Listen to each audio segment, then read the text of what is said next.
نبی کے صحابہ کے راستے پہ چل کے دلوں کا سکون ہم نے حاصل.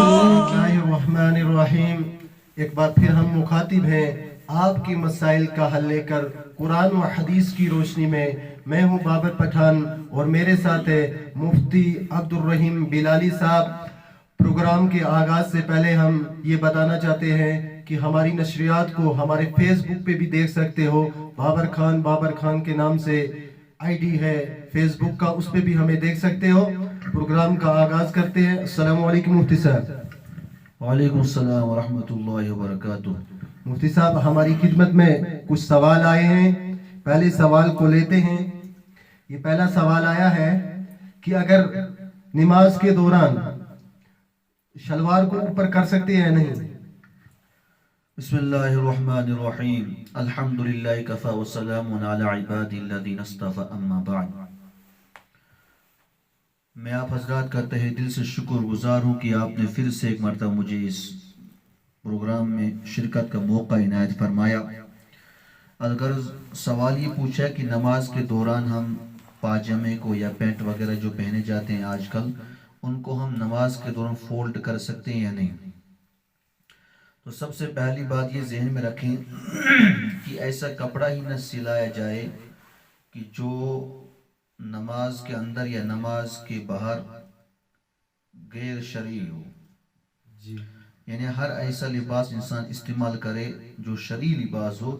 اسلام نے شرعی لباس کے تحت بہت سارے اصول بیان کیے کہ انسان مسلمانوں کو مسلمان کیا کیا لباس استعمال کر سکتے ہیں اور کن کن جائز حدود تک وہ اس لباس کو استعمال کر سکتے ہیں. پوری تفصیل حدیث کے اندر آئی ہے اور خود قرآن کریم میں ہے یا بنی آدم خذوا زینتکم عند کل مسجد, کہ اگر نماز کے علاوہ کبھی ایسا لباس پہ استعمال کیا جائے کہ جو مہذب نہ ہو یا کوئی صاف پاک نہ ہو, تو ہونا تو یہ چاہتے ہر حال میں انسان پاک صاف ہی رہے, لیکن کم از کم جب انسان نماز کے لیے کھڑا ہو جائے تو اللہ تعالیٰ فرماتے ہیں خذوا زینتکم عند کل مسجد. ہر نماز کے لیے جو ہے ایک زینت اختیار کرو, یعنی اپنا ظاہر بھی صاف رکھو, اپنا باطن بھی صاف رکھو, کپڑے صاف رکھو, بدن صاف رکھو, اپنا دل صاف رکھو. یعنی اس اعتبار سے ہمیں اللہ کی بارگاہ میں کھڑا ہونا ہے کہ ہم ایک بہت بڑے احکم الحاکمین کے سامنے کھڑے ہیں, اور جو بادشاہوں کا بادشاہ ہے, جو سرداروں کا سردار ہے, اس اعتبار سے ہمیں اللہ کے سامنے کیا ہونا ہے, کھڑا ہونا ہے. تو اسی قسم کا ہم لباس بھی کیا کریں, استعمال کریں. تو عام حالات میں ٹخنوں سے نیچے پاجامہ لٹکانا, چاہے وہ نماز کے اندر ہو یا نماز کے باہر ہو, شرعاً یہ حرام ہے. اس کی اسلام میں کوئی گنجائش نہیں ہے. نبی رحمت صلی اللہ علیہ وسلم نے سخت تاکید فرمائی ہے اس بات پر کہ مسلمان مرد جو ہے اپنے ٹخنوں کو کیا رکھیں, اپنے ٹخنوں کو کھلا رکھیں, انہیں پاجامہ ٹخنوں کے اوپر نہ لٹکائیں. یہ شرعاً جو ہے حرام ہے. لیکن نماز کے باہر تو یہ مکروہ ہے, اور نماز کے دوران بھی مکروہ تحریمی کہلاتا ہے. یعنی اگر نماز کے دوران کسی کے ٹخنے کیا ہوں, پاؤں کے نیچے ہوں, شلوار کے نیچے ہوں, تو کیا نماز کے دوران انسان اس کو فولڈ کر سکتا ہے؟ نہیں, یہ مسئلہ ہے.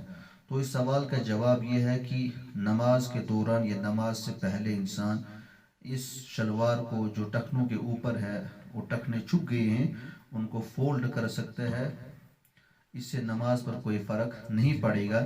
ہاں, بعض احادیث سے پتہ چلتا ہے کہ اس میں جو ہے حضور نے فرمایا ہے کہ کپڑوں کو نہ سمیٹا جائے نماز کے اندر, لیکن یہ غیر ضروری طور اگر کوئی ایسی سمیٹ رہا ہے یا گردے وغیرہ سے بچنے کے لیے سمیٹ رہا ہے یا یوں ہی کپڑوں کے ساتھ کھیل رہا ہے, کوئی شرعی مجبوری اس کو نہیں ہے, تو اس حدیث کا مطلب یہ نہیں غیر ضروری طور انسان اپنے کپڑوں کو نہ سمیٹے, اپنے کپڑوں وغیرہ کے ساتھ نہ کھیلے نماز کے اندر. لیکن جب ضروری ہو جہاں سمیٹنا, مثلا یہی ٹخنوں کے نیچے کسی کا پاجامہ ہے, تو اس پاجامے کو لے کر ٹخنوں کے نیچے چھپا کر نماز پڑھنا مکروہ تحریمی ہے. اب اس مکروہ تحریمی سے اس کو اپنے آپ کو بچانا ضروری ہے. تو اسی وجہ سے علماء لکھتے ہیں کہ اس کو جو ہے نماز کے دوران نماز سے پہلے کم از کم اس کو کیا کر دینا چاہیے, فولڈ کر دینا چاہیے. اگرچہ بعض علماء نے جو ہے کپڑوں کو سمیٹنے سے یا پاجامے کو پینٹ وغیرہ کو فولڈ کرنے سے یہ مکروہ لکھا ہے, لیکن یہ مکروہ تنزیہی کہلائے گا. اور نماز کو یعنی ٹکنے چھپا کر نماز پڑھنا یہ مکروہ تحریمی ہے. تو مکروہ تحریمی سے بچنے کے لیے ہم اس مکروہ فعل کو عمل میں لا سکتے ہیں، یعنی موڑ سکتے ہیں. موڑنے میں کوئی حرج نہیں ہے. اور پہلے تو نماز کے باہر بھی، نماز سے پہلے بھی انسان ایسا پاجامہ، ایسا پیٹ وغیرہ استعمال کرے جو کہاں ہو، ٹخنوں سے اوپر ہو. اور یہی جو ہے اسلام کی تعلیم بھی ہے. چاہے نماز سے پہلے فولڈ کرنا پڑے یا نماز کے دوران، تو انسان ہر حال میں جو ہے ٹخنے کھلے رکھ کر ہی نماز پڑھے. ٹخنے چھپا کر نماز پڑھنا صحیح نہیں، مکروہ تحریمی ہے. جی. اور ایک سوال آیا ہے، جیسے کہ عشاء کی نماز ہے، اگر عشاء کی نماز کے مانو کی تیسرے رکعت میں امام نے قرات جہر شروع کر دی، تو اس حال میں مقتدی کو کیا کرنا ہوگا؟ جن نمازوں میں قرات جہری ہے ان میں جہر کرنا واجب ہے، یعنی ان میں زور سے قرات کرنا ہی کیا ہے، واجب و ضروری ہے. اور جن نمازوں میں قرات سری ہے، یعنی آہستہ قرات کرنی ہے، رکعت ہو یا نماز ہو، ان میں جو ہے سرن قرات کرنا واجب اور ضروری ہے. اگر کسی وقت امام نے جہری نماز میں سر کر دیا، یعنی آہستہ پڑھ لی، اور یا جس نماز میں آہستہ قرات تھی اس میں کیا کر لیا، جہر کر لیا، تو اس صورت میں اگر چھوٹی 3 آیت کے بقدر اس نے سر کر لیا جہری نماز کے اندر، یا جہری نماز کے اندر کیا کر لیا، یا سری نماز کے اندر جہر کر لیا، تو اگر 3 آیات کے بقدر اس نے یہ عمل کیا تو اس پر جو ہے سجدہ سہو لازم آ جائے گا. سجدہ سہو لازم آ جائے گا، یعنی چونکہ واجب کو ادا کرنے میں تاخیر ہو گئی، واجب کو ادا کرنے میں تاخیر ہو گئی، یعنی اس کو جہرن قرات کرنی تھی لیکن اس نے کیا کر لی، سرن آہستہ قرات کر لی. اگر آہستہ اس نے اس قدر تک خاموش رہا، آہستہ قرات کی جتنی مقدار ہم 3 آیات زور سے پڑھ سکتے ہیں، 3 چھوٹی آیات، تو اتنا دوران اگر امام خاموش رہا تو اس دوران اس کو سجدہ سہو کیا ہو جائے گا، واجب ہو جائے گا. اور مقتدیوں کے اوپر بھی لازم معروف ان کو لگا کہ امام بھول رہا ہے یا امام سے کوئی غلطی ہو رہی ہے تو لقمہ دے مطلب امام کو مطلع کر دیں کہ آپ سے یہ غلطی ہو رہی ہے، سبحان اللہ کہہ دیں، وہ سبحان اللہ یا کوئی ایسا کوئی عمل کر سکتے ہیں جس سے جو ہے امام کو پتہ چلے کہ میں غلطی پر ہوں یا میں کچھ بھولا ہوں. تو اس سے جو ہے لقمہ دینے سے مقتدیوں کی نماز پر بھی کوئی فرق نہیں پڑے گا اور نہ ہی امام کی نماز پر کوئی فرق پڑے گا مقتدیوں کے لقمہ لینے کی صورت میں. سمجھ آ رہا ہے؟ اس میں سجدہ سہو ہوگا البتہ وہی میں کہہ رہا ہوں، اگر 3 آیات کے بقدر اس نے سر کیا یا جہر کیا 3 آیات کے بقدر، تو ان دونوں صورتوں میں جو اس پر کیا آ جائے گا، سجدہ سہو لازم آ جائے گا. اور ایک سوال پوچھا ہے انہوں نے کہ مائک پہ نماز ہم پڑھ سکتے ہیں؟ مائک کا استعمال آج کل کے حالات اور آج کے ماحول میں بہت غیر ضروری استعمال ہوتا ہے. یعنی جہاں ہمیں مائک استعمال کرنا چاہے تھا اس سے حد سے زیادہ ہم اس کے اندر ہم بڑھ گئے ہیں. اصل میں مائک صرف اور صرف اذان کی حد تک ہی محدود رکھیں، اور اذان کے اندر چونکہ اعلام مقصود ہے، دوسروں تک کیا آواز پہنچانی مقصود ہے، اور انسان کے پاس وہ آواز نہیں ہوتی، وہ صوت نہیں ہوتی کہ دور دراز تک اس کی آواز پہنچ جائے. تو آج کل چونکہ مشینری کا زمانہ ہے، ٹیکنالوجی، تو مائک کا استعمال ہوگا، یعنی انسان اب آہستہ آواز نکالے گا تو یہ مائک دور دراز اس کی آواز پہنچائے گی، اور یہی اذان میں مطلوب ہے، یعنی دور تک کیا آواز پہنچے تاکہ لوگوں کو پتہ چل جائے کہ نماز کا وقت ہو چکا ہے. بس اسی کے لیے مائک کا کیا کیا جائے، استعمال کیے. اس کے علاوہ نماز کو مائک پر نہ پڑھا جائے. ہاں اگر کوئی مسجد ایسی بڑی جامع مسجد ہے کہ وہاں بہت سارے نمازی ہیں کہ پچھلی 2-4 صف تک تو آواز پہنچتی ہے لیکن پیچھے جو صف ہے ان تک آواز نہیں پہنچتی ہے، یا 2 منزل ہے 3 منزل ہے جامع مسجد ہے، وہاں اذان نہیں پہنچے، یا کسی صحن میں نماز ادا ہو رہی ہے، عید نماز ہو رہی ہے یا کوئی اور نماز ہو رہی ہے، تو وہاں بھی ہم مائک کا استعمال بقدر ضرورت کر سکتے ہیں. یعنی جہاں تک آواز کو پہنچانا مقصود ہے وہیں تک جو مائک کا کیا کیا جائے، استعمال کیا جائے. اس سے علاوہ استعمال کرنا، اس سے علاوہ 1-2 صف مسجد کے اندر ہے یا امام اور مائک کو استعمال نہ کرے تب بھی جو آخری مقتدی تک آواز آرام سے پہنچ سکتی ہے، تو اس صورت میں مائک کا استعمال کرنا صحیح نہیں ہے. اور باہر والی مائک تو کسی بھی صورت میں استعمال نہیں کی جیسی مثلا نماز قرات نماز ہم امام جو ہے نماز مائک پر پڑھائے یا تراویح کو مائک پر پڑھا جائے یا درود و وظائف کو مائک کے استعمال کے دوران پڑھا جائے تو یہ کرنا صحیح نہیں. اس سے جو ہے ایک تو مائک کا صحیح استعمال نہیں ہو رہا ہے اور دوسرا جو ہے عوام کو جو ہے دوسروں کو جو ہے اس سے تکلیف ہو رہی ہے. جی جی نہ جانے اب اگر ہمیں تلاوت شروع کر دی مائک پر نہ جانے کون کس حالت میں ہوگا. جی بالکل. اور قرآن کا سننا جو ہے واجب ہے. واجب ہے. قرآن کا سننا کیا ہے؟ واجب ہے. اگر مائک پر ہمیں تلاوت شروع کر دی کوئی جھاڑو لگا رہا ہے کوئی سو رہا ہے کوئی کھیل رہا ہے کوئی کچھ کر رہا ہے تو جس کی وجہ سے قرآن کریم کی بے حرمتی ہوتی ہے. جی جی قرآن کریم کی بے حرمتی ہوتی ہے. لہٰذا خبردار ہم جو ہے باہر کا مائی کبھی بھی استعمال نہ کریں بغیر کسی شرعی عذر کے. جی جی جب کوئی شرعی عذر ہے تب جو علماء کرام سے مسائل کو دریافت کیا جائے. اگر عام حالات میں صرف اور صرف مائک ہی اذان ہی کے لیے ہم مائک کا کیا کریں استعمال کریں اور جہاں شدید مجبوری ہو تب جا کر ہم مائک کا استعمال کر سکیں ورنہ نہیں. خامہ کا سپیکر آن کر دی مغرب کے ٹائم مغرب کا ٹائم ہو یا چاہے کوئی بھی نماز ہے. جی جی حتیٰ کہ علماء فرماتے ہیں اگر جمعہ اور واعظ و تبلیغ کا مسئلہ بھی ہو جی جی اب مسجد کے حدود تک جہاں تک لوگ بیٹھے ان تک آواز پہنچی تبلیغ سن رہے ہیں تو کوئی ضرورت نہیں باہر کی مائک کو ہم استعمال کریں. جی جی تو باہر کس کو سنانا ہے ہمیں؟ جی بالکل. کوئی بیمار ہوگا کوئی کسی مصیبت میں ہوگا مائک سے کچھ زیادہ درد سر ہوگا. تو لہٰذا خلاصہ کلام مائک کو ہم جو ہے صحیح اصول کے تحت استعمال کریں جہاں ضرورت ہو.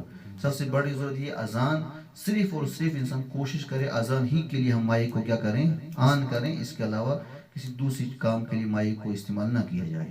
مفتی صاحب ہمارے پروگرام میں آئے آپ کا بہت بہت شکریہ. مفتی صاحب آج کیا پیغام دینا چاہتے ہو عوام کو؟ آج چونکہ رجب المرجب کا مہینہ چل رہا ہے اس حوالے سے میں کچھ عرض کروں کہ نبی رحمت صلی اللہ علیہ وسلم کا معمول تھا کہ جب رجب کا مہینہ داخل ہوتا تھا اور رجب کے مہینے میں یا شعبان کے مہینے میں آپ اکثر ایک دعا مانگا کرتے تھے اللہم بارک لنا فی رجب و شعبان و بلغنا رمضان. یعنی اللہ ہمارے اس رجب کے مہینے میں اور شعبان کے مہینے میں برکت نازل فرما اور ہمیں رمضان تک کیا پہنچا دے. یعنی اس حدیث میں آپ یہ بتانا چاہتے ہیں کہ آپ 2 مہینہ پہلے ہی رمضان کے استقبال کے لیے اپنے آپ کو کیا ذہنی طور بھی اور ہر اعتبار سے اپنا وہ کیا کرتے تھے تیار رکھتے تھے. اپنی طرف سے بھی کوشش اور اللہ رب العزت سے بھی بار بار مانگا کرتے تھے کہ یا اللہ صحت و عافیت کے ساتھ مجھے رمضان جیسا عظیم اور مبارک مہینہ نصیب فرمانا.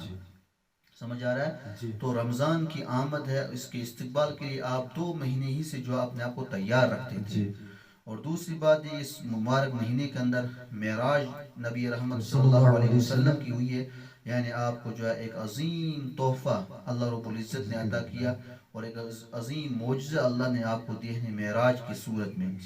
یعنی آپ کو مسجد حرام سے مسجد اقصی تک اور مسجد اقصی سے جو ہے 7 سماوات کی سے 7 آسمان کی سے پھر عرش معلی تک آپ کی اور پھر رؤیت باری تعالیٰ بھی ہوئی اور جنت و جہنم کو بھی دکھلایا گیا وغیرہ وغیرہ. ایک سفر ایک معراج آپ کو عطا ہوئی. لیکن اس معراج کے دوران جو امت کے لیے سبق ہے اس معراج کے واقعے کے اندر یعنی آپ صلی اللہ علیہ وسلم نے کن کن چیز کو دیکھا وہاں اور کیا کیا حالات وہاں پیش آئے. مثلا ایک طبقے کو دیکھا کہ وہ تانبے کے ناخنوں سے اپنے سینوں کو نوچ رہے تھے. فرمایا کون لوگ ہیں؟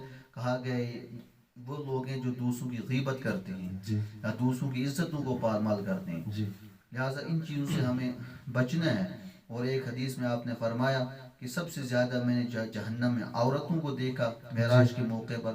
فرمایا کیوں؟ کہا 2 چیزوں کی وجہ سے. نمبر 1 وہ تکثرن لان تان گالی گلوچ زیادہ ہوتی ہے اور نمبر 2 وتکفرن العشیر اپنے شوہروں کی وہ نافرمانیاں زیادہ کرتی ہیں. لہٰذا اس پر بھی ہمیں غور کرنا کہیں ہماری ماں بہن اس غلطی میں نہ ہو. یعنی گالی گلوچ تو مسلمان کا شیوا ہے ہی نہیں. حضور نے فرمایا مسلمان گالی گلوچ کرنے والا نہیں ہو سکتا ہے اور نہ ہی ہم کیا کہتے ہیں اس کو لان تان کرنے والے ہوں یا اپنے شوہروں کی کیا کرے وہ نافرمانی کریں. یہ جہنم میں جانے کا سبب بن سکتا ہے. اور اس معراج کے موقع پر جو خصوصی تحفہ جناب نبی اکرم صلی اللہ علیہ وسلم کو اللہ رب العزت نے فرمایا وہ نماز کا عظیم الشان تحفہ ہے. لہٰذا آپ صلی اللہ علیہ وسلم نے بار بار یہ تاکید فرمائی خبردار میرے امتیوں نماز کو کبھی ترک نہ کرنا.